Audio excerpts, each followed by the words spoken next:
अल्लाहुम्मा सल्लि अला मुहम्मदिन व अला आलि मुहम्मदिन कमा सल्लैता अला इब्राहीम व अला आलि इब्राहीम इन्नका हमीदुम मजीद। अल्लाहुम्मा बारिक अला मुहम्मदिन व अला आलि मुहम्मदिन कमा बारकता अला इब्राहीम व अला आलि इब्राहीम इन्नका हमीदुम मजीद। बिस्मिल्लाहिर्रहमानिर्रहीम। रब्बे शरह ली सदरी व यस्सिर ली अमरी वहलुल उक़दतम मिन लिसानी यफ़क़हू क़ौली।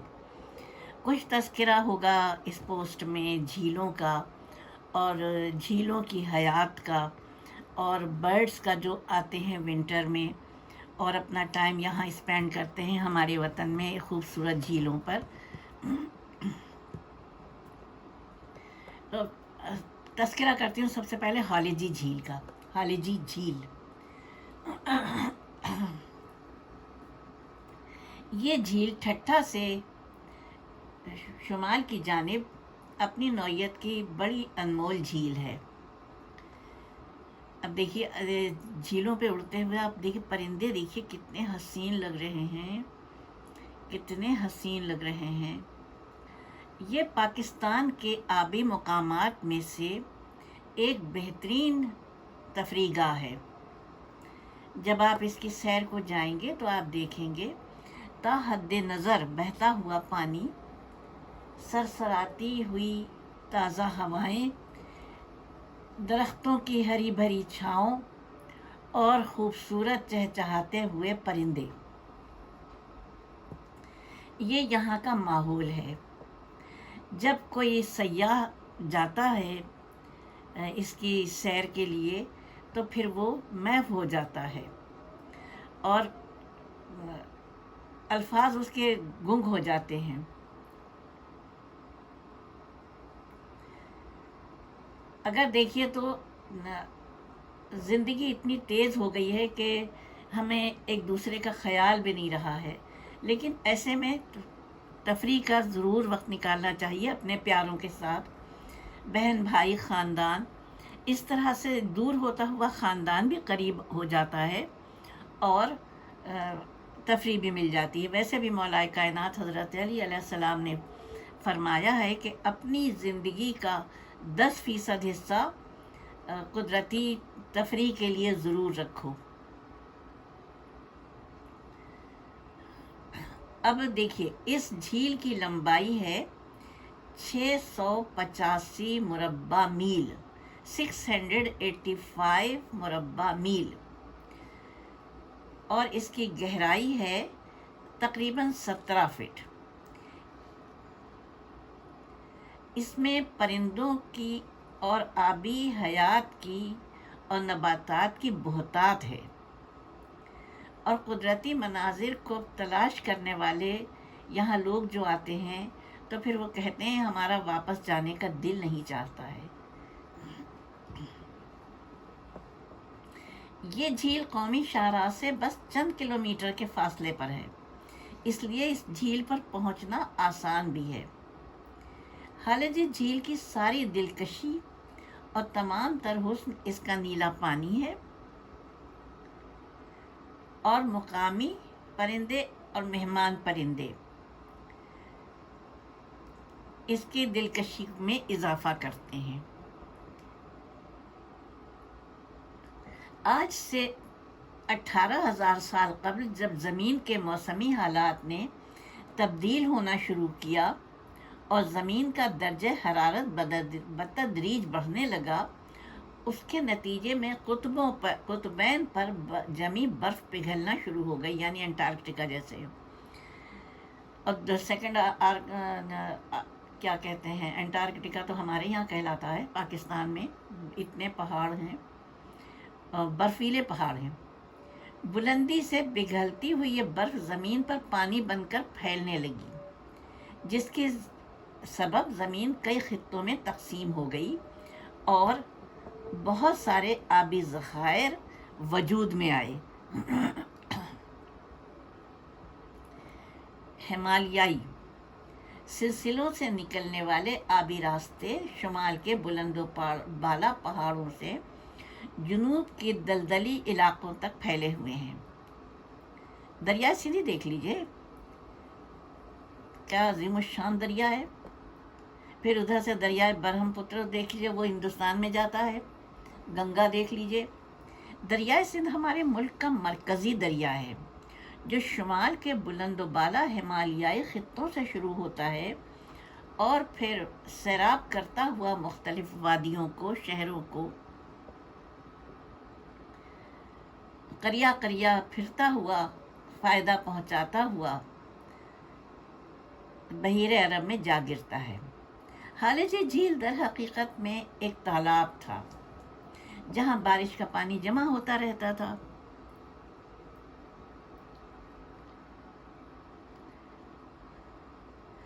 और उसके अतराफ में तरह तरह के परिंदे होते थे, आके बैठते थे, हैवानात आते थे। नबातात तो कुदरत की अता करदा है ही नेमत, जो कसरत से थे। लेकिन फिर यूं हुआ कि इस सदी की तीसरी दहाई में इस तालाब को एक वसी ज़ख़ीरे आब की शक्ल दे दी गई।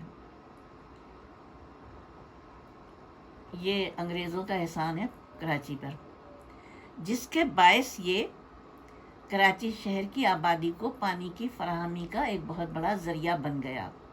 महल वक़ू की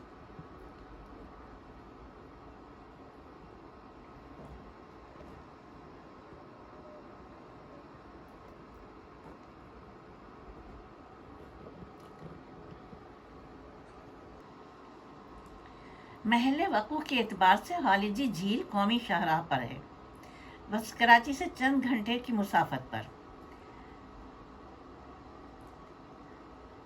इस रास्ते पर 5 किलोमीटर का फासला तय करने के बाद आप हालिजी झील की हुदूद में दाखिल हो जाते हैं। यहाँ पर और झीलें भी इसके साथी बन जाती हैं, जैसे हडेरो है झील, और भी झीलें हैं। मुझे नाम इस वक्त नहीं वो हो रहा है, चनीजी झील। लेकिन हडेरो झील के अलावा में दूसरी झील जो है वहाँ नमकीन पानी है, जबकि हालिजी में ये है, मीठा है।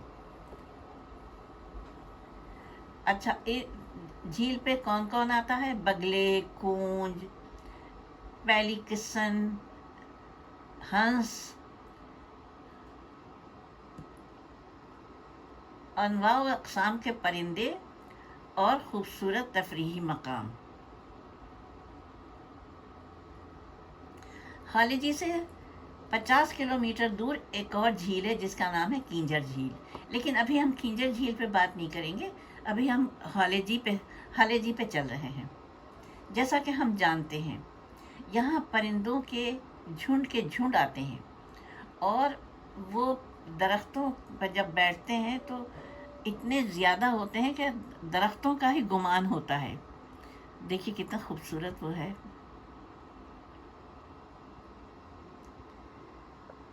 और कौन कौन आता है? शिकारी परिंदे भी आते हैं, बाज, शिकरे और दूसरे जो छोटे परिंदों पर हमला करके अपना पेट भरते हैं। सारा सब बगले कभी कभार घंटों पानी में खड़े अपनी ग़िज़ा से लुत्फ़ अंदोज़ होते हैं। उनके पास वो आती है मछली तो वो अपनी लंबी चोंच से पकड़ लेते हैं। झील के किनारों पर कमल के फूलों और पत्तों पर मेंढक भी फुदकते नज़र आते हैं। हालिजी और मुल्हिका इलाक़ों में मेहमान परिंदे उमूमन जनवरी से फरवरी के अवाइल तक कसीर तादाद में पाए जाते हैं, लेकिन जब मौसम गर्मा शुरू होता है तो वो रफ्ता रफ्ता अपना सफ़र वापसी का शुरू कर देते हैं। ज़्यादातर मार्च के शुरू में परिंदे वापस चले जाते हैं। जैसा कि अभी मैं जब पोस्ट बना रही हूँ तो ये महीना है मार्च का।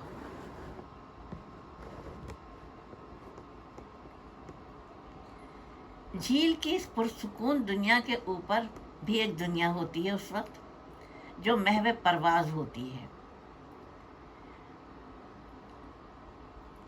महकमा जंगली व आबी हयात के माहिरीन को तवक्का है कि पानी की फराहमी जब अच्छे तरीके से शुरू हो जाएगी तो ये झील दोबारा मुल्की व गैर मुल्की परिंदों की आमाजगाह और सयाहों की दिलचस्पी का मरकज़ बन सकेगी।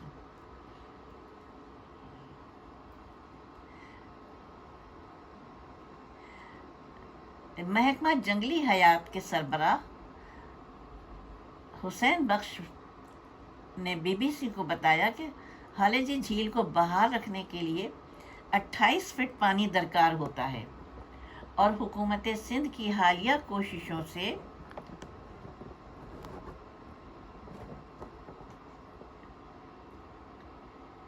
یہ ابھی تک 19 فٹ پانی جمع ہو چکا ہے۔ ہالے جھیل کو کراچی واٹر بورڈ کے زیر انتظام جام برانچ نامی کینال سے پانی فراہم کیا جاتا رہا ہے۔ پانی کی کمی کی وجہ سے ہالے جھیل میں پرندوں کی آمد کا سلسلہ کم ہو جاتا ہے، یہ بتا رہے ہیں آبی ماہرین۔ گزشتہ برسوں میں جھیل کو پانی کی فراہمی کا سلسلہ بند ہو گیا تھا، کچھ خرابی ہو گئی تھی۔ اس وقت جھیل کینجھر سے پانی لے کے اس میں چھوڑا گیا تھا۔ نتیجہ یہ ہوا کہ پانی کی کمی کی وجہ سے ہالے جھیل میں پرندوں کی آمد کا سلسلہ کم ہو گیا تھا، لیکن اب ایسا نہیں ہے۔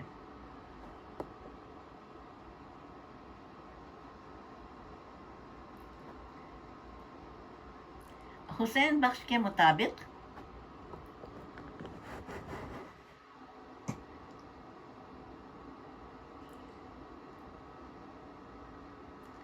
انیس سو 74 میں کیے گئے ایک سروے کے مطابق ہالے جھیل پر اندرون ملک اور بیرون ملک سے 2 لاکھ پرندے آئے، جس میں 70 یا 80 قسم کے مختلف رنگ و نسل کے پرندے شامل ہیں۔ ہالے جھیل کے بارے میں محکمہ جنگلی حیات کی کتابوں میں درج ہے کہ برطانوی راج کے دوران ہالے جھیل کو پانی جمع کرنے کی جگہ بنایا گیا تھا تاکہ کراچی میں کیمپ میں کام کرنے والے دستوں کو پانی فراہم کیا جا سکے۔ پاکستان کی آزادی سے پہلے ہالے جھیل ایک بڑے تالاب سے بڑھ کر ایک مکمل جھیل کی شکل اختیار کر چکی تھی۔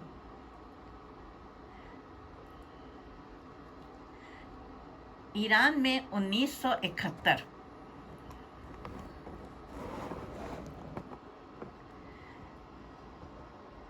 کے دوران عالمی کنزرویشن مینجمنٹ کی جانب سے ویٹ لینڈ کی فہرست بنائی گئی، جس کے تحت ہالے کو پاکستان کی پہلی رامسر سائٹ قرار دیا گیا۔ میں دیکھوں گی رامسر کے معنی کیا ہوتے ہیں۔ محکمہ جنگلی حیات کے صوبائی سربراہ حسین بخش کا کہنا ہے کہ پانی کی کمی کی وجہ سے اس وقت ہالے جھیل ایک چراگاہ میں بدل گئی تھی، جہاں مختلف قسم کے جنگلی گھاس اگائی تھی۔ اب دیکھیے، جب کیئر نہیں کی جائے گی یا قدرت کی طرف سے کوئی بندش ہوگی تو پھر تو یہ تو ہوگا نا۔ اور اس وقت پرندوں کی آمد بھی ختم ہو گئی تھی اور مچھلی کی افزائش بھی تقریباً ختم ہو گئی تھی، لیکن جیسے ہی اس کی کیئر کی گئی، اس میں پانی کا انتظام کیا گیا، تو خوب پرندے بھی آئے لاکھوں کی تعداد میں، اور پھر یہاں پہ مچھلی کی افزائش بھی ہونے لگی۔ یہاں پہ خوب وہ ماہی گیر اس میں پھرتے رہتے ہیں مچھلیاں پکڑتے ہوئے، اس لیے اس کی کیئر بہت ضروری ہے۔ ہم سب کو چاہیے کہ ہم اس کی کیئر کریں اور اس کو میلا نہ ہونے دیں، اس کا پانی۔ جیسا کہ جاتے ہیں لوگ اور وہ کر لیتے ہیں، کچرا پھینکتے ہیں، چاہے کہیں بھی ہو۔ ہمارے یہاں ہماری سوسائٹی میں ابھی اتنی اویئرنیس نہیں ہے نا کہ ہم ہر ایک کو بتائیں۔ بتانے سے کچھ نہیں ہوتا ہے جب تک انسان خود نہ وہ کرے۔ یہاں پر دیکھیے بہت بڑے بڑے باغات ہیں، پارکس ہیں، لیکن آپ دیکھیے کاغذ کا ایک ٹکڑا نظر نہیں آتا ہے، کیونکہ ہر 10 قدم پہ بڑے بڑے ڈرم رکھے ہوتے ہیں اس کے لیے، کچرے کے لیے۔ اور کیا ہوتا ہے، دن میں 3 دفعہ آتے ہیں کچرا لینے والے، فکس کر کے چلے جاتے ہیں تھیلے اس میں، اور تھیلا نکالتے ہیں، دوسرا تھیلا فکس کرتے ہیں اور لے کے چلے جاتے ہیں۔ یہ صبح کی ڈیوٹی ہوتی ہے، پھر دوپہر میں یہی عمل ہوتا ہے، صبح سے دوپہر تک آنے والے لوگ کچرا اس میں ڈالتے ہیں۔ اتنے بڑے بڑے پارکوں میں آپ کو کوئی کاغذ کا ٹکڑا بھی نہیں ملے گا۔ نہ ہمارے یہاں تو یہ ہے نا، پھل کھائے چھلکے پھینک دیے، اور اویئرنیس نہیں ہے. اللہ رحم کرے ہمارے اوپر.